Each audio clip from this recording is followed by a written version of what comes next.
شام کا وقت تھا اور شہر کے ایک مصروف ریلوے اسٹیشن پر لوگوں کا ہجوم اپنے عروج پر تھا۔ پلیٹ فارم پر آنے والی ٹرینوں کی آواز، چائے والوں کی پکار اور مسافروں کی بھاگ دوڑ۔ اس شور کے درمیان ایک بوڑھی عورت، سکینہ بی بی، ایک پرانی لکڑی کی بینچ پر بیٹھی تھیں۔ ان کے ہاتھ میں ایک چھوٹا سا کپڑا بندھا ہوا تھیلا تھا جس میں ان کی چند ضروری چیزیں تھیں۔ سکینہ بی بی کی نظریں بار بار اس راستے کی طرف اٹھتی تھیں جہاں سے مسافر پلیٹ فارم پر داخل ہوتے تھے۔ ان کے چہرے پر انتظار صاف جھلک رہا تھا۔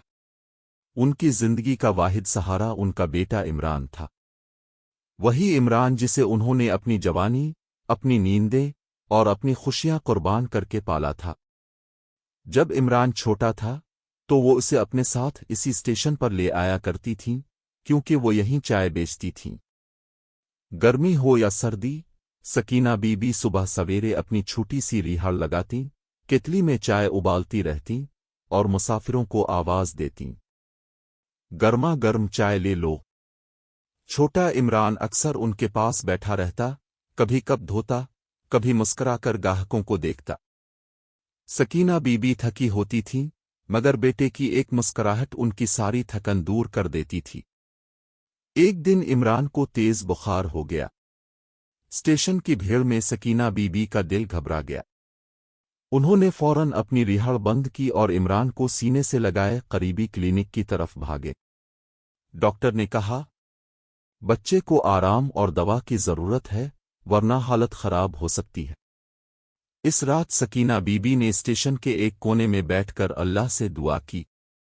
ان کی آنکھوں سے آنسو بہہ رہے تھے اور وہ بار بار کہہ رہی تھیں، یا اللہ، میرے بچے کو بچا لے، میری ہر خوشی لے لے۔ چند دنوں کی محنت اور دعا کے بعد عمران ٹھیک ہو گیا۔ اس دن کے بعد سکینہ بی بی نے اور بھی زیادہ محنت کرنا شروع کر دی تاکہ وہ اپنے بیٹے کو پڑھا سکیں اور اسے اس زندگی سے نکال سکیں۔ وقت گزرتا گیا، عمران بڑا ہوتا گیا۔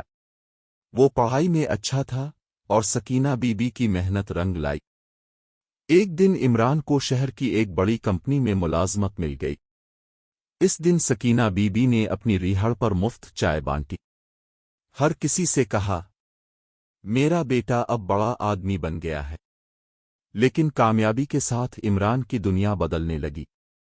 اب وہ بڑے لوگوں کے ساتھ اٹھنے بیٹھنے لگا، مہنگے کپڑے پہننے لگا اور اسٹیشن کی زندگی اسے پرانی اور شرمندگی والی لگنے لگی۔ وہ کم ہی اپنی ماں کے پاس آتا اور جب آتا بھی تو جلدی میں ہوتا۔ سکینہ بی بی اب بھی ہر روز اسٹیشن پر آتیں مگر اب ان کے چہرے پر وہ چمک نہیں تھی۔ وہ اکثر اسی بینچ پر بیٹھ کر عمران کا انتظار کرتیں۔ ایک دن انہوں نے عمران کو فون کیا، بیٹا، آج تھوڑا وقت نکال لو، میں تم سے ملنا چاہتی ہوں۔ عمران نے مصروف لہجے میں کہا، امی، آج بہت کام ہے، پھر کبھی ملتے ہیں۔ وہ پھر کبھی نہ آیا۔ چند مہینوں بعد عمران کی شادی ہو گئی۔ اس کی بیوی سارا ایک ماڈرن لڑکی تھی جسے سادہ زندگی پسند نہیں تھی۔ اسے سکینہ بی بی کا اسٹیشن پر چائے بیچنا اچھا نہیں لگتا تھا۔ آہستہ آہستہ عمران نے اپنی ماں سے فاصلہ بڑھا لیا۔ ایک رات، شدید سردی تھی۔ اسٹیشن تقریباً خالی ہو چکا تھا۔ سکینہ بی بی اپنی ریہڑ سمیٹ رہی تھیں کہ اچانک انہیں چکر آیا اور وہ زمین پر گر گئیں۔ قریب ہی ایک قلی نے انہیں دیکھا اور فوراً لوگوں کو بلایا۔ کچھ دیر بعد انہیں ہسپتال پہنچا دیا گیا۔ جب عمران کو خبر ملی تو وہ گھبرا گیا۔ فوراً ہسپتال پہنچا۔ ڈاکٹر نے سنجیدگی سے کہا، اگر تھوڑی دیر اور ہو جاتی تو حالت بہت خراب ہو سکتی تھی۔ یہ سن کر عمران کا دل کانپ گیا۔ وہ اپنی ماں کے پاس بیٹھ گیا، ان کا ہاتھ پکڑ کر رونے لگا۔ اسے اپنا بچپن یاد آنے لگا، وہ دن جب وہ اسٹیشن پر بیٹھ کر چائے بیچتا تھا، وہ راتیں جب اس کی ماں اس کے لیے جاگتی تھی۔ میں کیسا بیٹا بن گیا، وہ خود سے بولا۔